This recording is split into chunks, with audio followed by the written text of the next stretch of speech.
In the beginning, 12 apostles existed until Ea, God's daughter, found her 6 apostles, making the world a better place. God exists and lives in Brussels in an apartment with his wife he never loved and daughter he abuses. He has 2 children, a highly regarded son and a 10-year-old daughter. Long ago, God created Brussels out of boredom. In his office, he makes different creations with his computer. Realizing something's not right, God created a man. A man named Adam is born and plays with the censored bar on his manhood. He explores the empty city as God watches, delighted with his creation. Adam wanders around and meets a woman named Eve. Later that night, they sleep together. Months later, a child is born and more siblings reproduce as the family grows bigger. In the present, Ea lives a melancholic life, born and raised in the apartment her whole life. The apartment consists of 3 bedrooms, a kitchen, laundry, and her father's office, where no one is allowed. As a prisoner in her own home, she is forbidden to watch anything but sports on TV. Ea's pitiful mother embroiders flowers and gets pricked by the needle, causing her to flinch. This angers her husband, telling her to be quiet as he watches TV. When she isn't embroidering, she admires her baseball card collection. God opens the empty fridge and his wife approaches to close and reopen it, suddenly filled with beer. Ea opens the empty pantry and closes it again for biscuits to appear. She takes the biscuits and leaves while her father scolds her to eat at the table. God checks on her to find Ea showering. Preparing for dinner, Ea's mother sets a 4th plate for her dead son, hoping he'll return. God orders her to put it away, knowing he'll never come back. The pubescent girl arrives wearing makeup and uses telekinesis to move the glasses of milk until God scolds her to stop, telling her she's not like her brother. Ea rebels and says he's mad because he doesn't have powers like them. God mockingly shows his office key without the need for powers. After dinner, God goes to his office. Meanwhile, his wife cleans with a vacuum, and her husband shouts at her to be quiet. His wife then cleans a figurine of Jesus Christ, also known as JC, her son, and misses him. God made humankind so he could watch them struggle. He plays and burns model houses, rains on cities, and simulates a plane crash with his toys. He finds amusement in giving people a lot of misery with little happiness, giving them false hope. After attaining great skill, God invents laws making people's lives inconvenient. These include making people sleep an extra 10 minutes, a telephone ringing when someone gets in the bath, a slice of bread falling jam side down, dishes breaking if washed, and many more. Later, God leaves with the office door open. Ea notices this, sneaks inside, and looks through her father's computer, shocked to discover that he's been causing disasters to humanity. The next morning, Ea intensely stares at her father. She reveals that she's disgusted with his actions towards humanity. Ea's mother is speechless, and God realizes his daughter went into his office.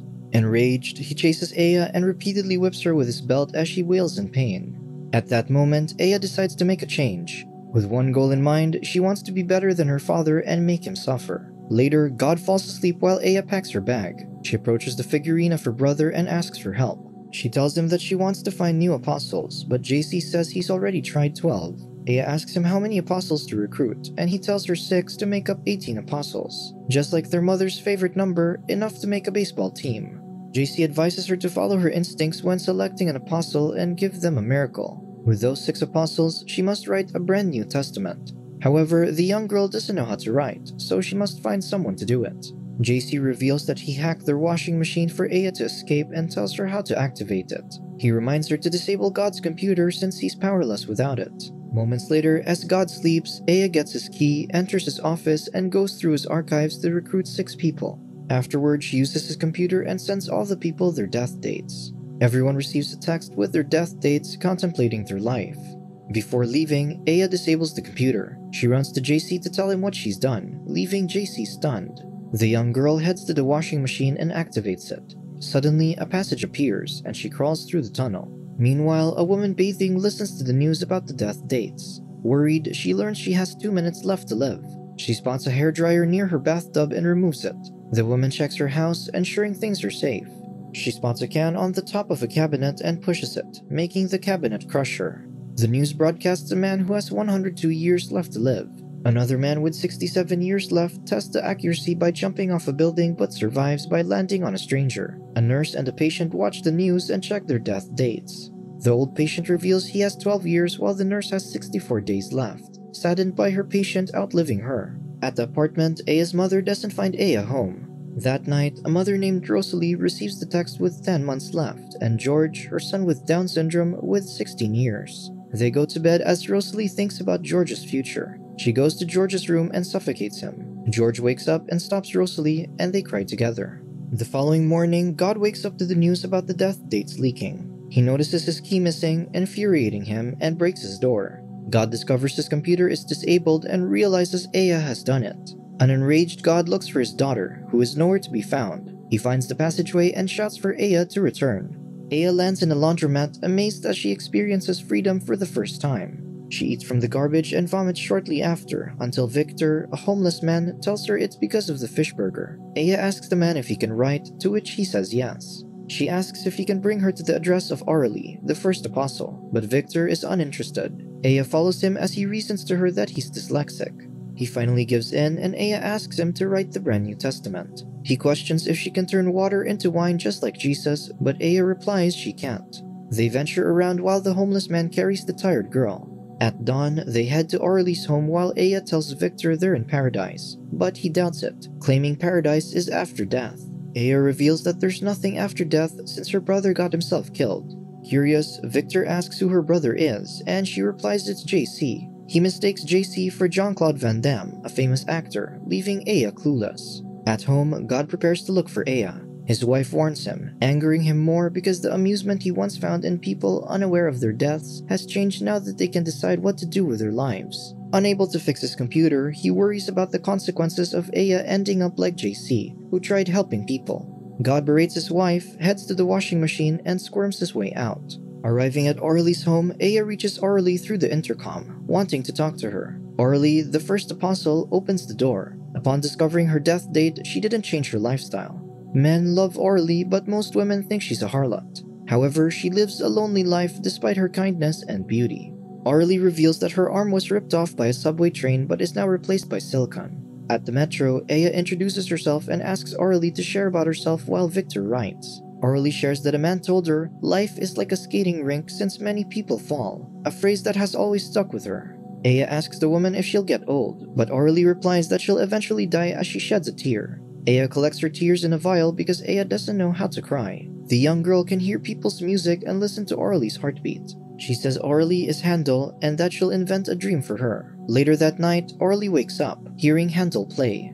She approaches the music and is greeted by a hand figure skating. Victor and Aya head to the next apostle, and Aya asks Victor when he'll die. He says he doesn't know because he's never had a phone. Meanwhile, God struggles to get out. The two arrive at Jean-Claude's home, the second apostle, but discover he's staying on a park bench, so they head there. He once worked at a shopping center and then moved to corporate. Now 58 years old and single, he lived a boring life with a 9-to-5 job until he received his death date. Upon discovering this, he destroyed his suitcase and decided to sit on a bench and never move again. As Jean-Claude admires his surroundings, a bird fascinates him. A day passes and he observes the bird. Aya interviews the man as Victor writes. She listens to his heartbeat and tells him his song. The bird perches on Aya's finger and she communicates with it. Aya says the bird likes Jean-Claude and the man follows it when it flies away. In the tunnel, God reaches the end as the washing machine turns on. Afterward, he crawls out and a threatened woman sprays him with pepper spray. He traces Aya's scent and eats a burger from the trash. Suddenly, several men beat up God for eating out of their garbage. He ends up in a hospital and asks the doctor for heavy painkillers, but the doctor refuses. So God pushes him and leaves. Starving, he grabs a kid's bread and the child's mother beats God with an umbrella, causing the bread to fall jam-side down. Victor and Aya meet Mark, the third apostle, with an excessive sexual desire. Mark remembers when he was at a beach and saw a German lady in a bikini, building his sexual frustration. Growing up, he met other girls but had trouble interacting with them. The awkward man practices his lines to flirt with women, only for them to ignore him. After finding out he had 83 days left, Mark decided to plunge his money on women. Since then, he's become satisfied until he runs out of money. Aya listens to his heartbeat and tells him his song is "Oh Solitude," as it is written for a voice like his, and he could earn money by singing. Soon, Mark becomes a voice actor for adult films and befriends his coworker. Mark realizes she's Xenia, the German lady he saw decades ago. Later, they get along and sleep together. At the apartment, Aya's mother experiences peace with her husband gone. She notices 15 apostles instead of 12 in the Last Supper painting. With nowhere to go, God settles in a church to eat. He impatiently skips the line, but a man pushes him back. Infuriated, God grabs the food and gets beaten. Moments later, a priest consoles him, but God criticizes the priest and Jesus. Pushing the priest to his limits, he beats up God while JC's face on the crucifix smirks. Aya and Victor meet Francois, the fourth apostle.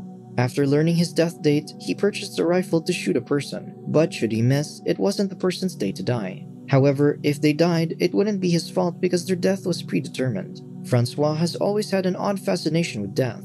As a kid, he loved killing animals. Now 41 years old, Francois has a family unaware of his death obsession. Francois was a victim of God's law, stating once a man falls in love with a woman, there's a great chance of separating. He heads to the park with his rifle to shoot someone. Aya tells Francois he's the fourth apostle, listens to his heartbeat, and says his song is The Death and the Maiden, a sad but beautiful song that compliments Handel. Aya instructs Francois to kill a woman with chestnut hair, handing him a bullet. The assassin aims at Aurélie and shoots her silicone arm. Victor claims it's a miracle, while the confused Francois follows Aurélie and starts to fall in love. The following day, he brings her flowers with his number written on the wrapping and expresses his love. Jean-Claude continues to follow the bird as it joins its flock in a lavender field. The fifth apostle, Martine, continues to live a lavish lifestyle to fill her void. At her home, Aya and Victor listen to her story. She reveals that her husband is comforted, knowing he will outlive her. She decided to cheat on her husband with an escort, but the guy stole from her. Aya listens to her heartbeat and tells Martine that she has circus music. Afterward, they go to a circus and Martine falls in love with the gorilla. Martine cries and Aya collects her tears. Moments later, the woman buys the gorilla and arrives home. Victor sleeps outside, claiming he can't sleep unless he sees the sky because of his traumatic experience. He was wrongfully imprisoned and couldn't stand sleeping with a roof over him, afraid of being locked up. That night, Aurélie calls Francois, asking how he loves her despite not knowing her.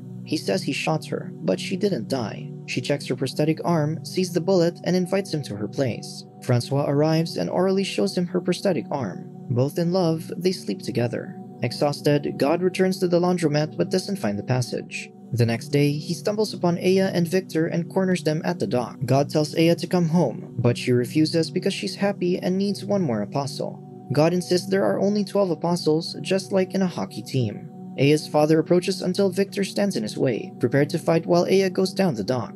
God mocks Victor, standing as if he's Bruce Lee, before seeing Aya walking on water. God and Victor look at the girl in shock as Aya calls Victor to come with her. As they walk across the canal, God follows them but almost drowns in the water. Later, he gets rescued by the churchgoers, and the priest sends him to the Uzbeks. The sixth and last apostle is a child named Willie.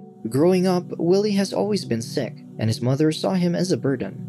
His mother always gave Willie strange injections until he got hospitalized. Upon finding out he had 54 days left, his parents asked if there was anything he wanted, and he asked if he could become a girl. The next day at school, Willie showed up in a dress. Aya's mother notices the painting again with 18 apostles, just like in a baseball team. Aya reveals her powers to Willie by multiplying a sandwich. She listens to Willie's heartbeat and says his song is La Mer, and that she'll invent a dream for Willie. That night, Willie wakes up and hears La Mer playing, seeing a hologram of a fish. The next day, Willie tells Aya that the fish wants to return to the sea, and Willie wants to visit since he has a week left to live. The two hold hands while the other apostles, Victor and the gorilla, listen to them, planning to help the children. On Monday, Willie sells their furniture to fund his journey to the sea. On Tuesday, Aurélie tells Francois to stop assassinating. Then, on Wednesday, Martine's gorilla scares her husband away. On Thursday, Mark shares an intimate night with Xenia. On Friday, Aya and Willie spend their days as months. Finally, on Saturday, Jean-Claude reaches the Arctic Circle. On that day, God gets deported to Uzbekistan for not having papers. On Sunday, the apostles gather by the sea with other people who also plan to die there, and Willie's fish returns to the sea. They sit, and Willie asks if there's any chance of avoiding death. Saddened, Aya says there's a chance, hoping for a miracle. Meanwhile, Aya's mother joyfully cleans her apartment and enters God's office, unplugging his computer to plug in her vacuum. As Willie waits to die, Victor reads lines from the Brand New Testament until Martine notices an airplane falling. On the plane back to Uzbekistan, God experiences turbulence and sees the broken engine. After cleaning, Aya's goddess mother plugs the computer back and sees it working again. The plane nearly crashes but recovers. Everyone survives and the death dates get deleted. Aya's mother uses the computer to restore humanity. She changes the sky with flowers and Aya recognizes her mother's doing. The apostles achieve happiness as Jean-Claude meets a woman. Mark and Xenia enjoy the seabeds, Martine and the gorilla have a child, and Victor publishes the Brand New Testament, revealing it to be drawings of symbols instead of words. Aya and Willie kiss, and Aurelie gets Francois pregnant. In Uzbekistan, God works as a washing machine factory worker, miserable, searching for a passage back home with no success. Subscribe to watch more videos like this. Turn on notifications. And leave a like, it really helps the channel out. Thank you for watching.